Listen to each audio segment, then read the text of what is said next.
У меня в первый день безосновательно резко поднялась температура 38,5. Я сразу заподозрив на коронавирус, на второй же день сдал анализ платно. В последующие дни 39,6. Так я температурил 5 дней. Со мной забрали мою мать, так как у нее была острая форма, переходившая в пневмонию. Потом через 2 дня приехали, забрали уже мою жену и 2 детей. Это отделение было рассчитано на 125 человек. Оно заполнилось за 4 дня. После этого у меня были связь с родственниками, которые также заболели коронавирусом. Буквально через неделю как бы им требовалась госпитализация, но уже мест не было. В больницу лечь была проблема. Даже не только в больницу, была проблема с тем, чтобы приехали, медики приезжали на взятие анализов к больным.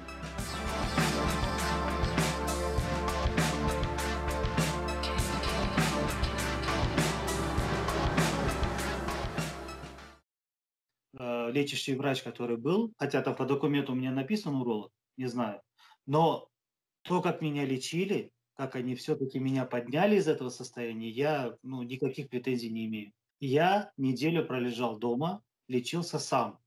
В итоге, пока у меня не ухудшилась, скажем так, дыхательная функция, я не давал жене звонить в больницу. Это вот большой минус мой личный. Мы сбили уже температуру, и первая проблема была в том, что они не хотели меня везти.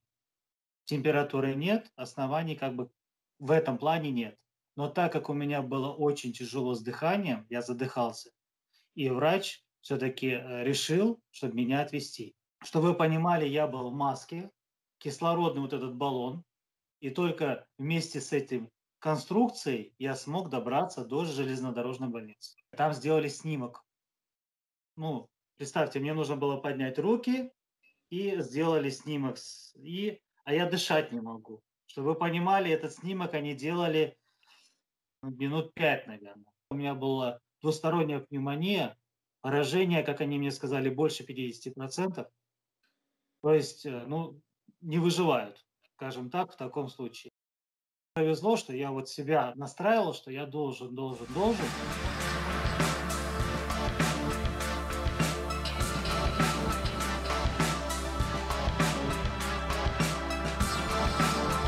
По тому протоколу, как они лечат, это, официально, стандартно, так положено. То есть такую пневмонию по-другому не вылечить. Вот такое объяснение. Здесь я первый раз заболела, естественно, мы доверяем врачам, выполняли все строго по рекомендации, но то, что эти лекарства дадут такой побочный эффект, так как у меня большой процент поражения, дозировки и препараты, антибиотики и гормоны были довольно-таки сильные для моего организма. Их токсичность привела к нарушению центральной нервной системы. Сейчас у меня осложнение, тахикардия, усилился пульс. Кардиолог отправила меня к окулисту проверить глазное дно. Там я не смогла прочитать и второй строчки, близорукость. Последний антибиотик, который мне был назначен, в лечении 3 антибиотиков, последний антибиотик, который мне был назначен, я почитала там противопоказания, там действительно прям идет тахикардия, учащение пульса, панические атаки, то есть все то, с чем я столкнулась. И хорошо, я остановилась на 4-й таблетке, я сказала пульмонологу, я больше это принимать не буду, но и учитывая, что сейчас мое состояние, я принимаю огромное количество лекарств для нормальной работы сердца.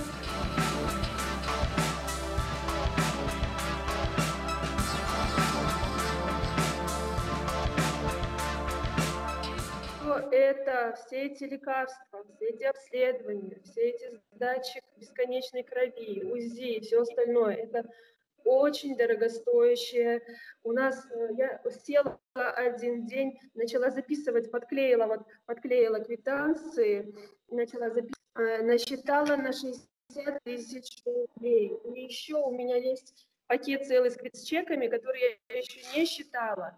И я уверена, что там уже около 40 тысяч рублей есть, потому что все эти исследования очень дорогие, анализы очень дорогие, лекарства. Вот один препарат стоит 3,5 тысячи, 4,5 тысячи. Все очень дорого.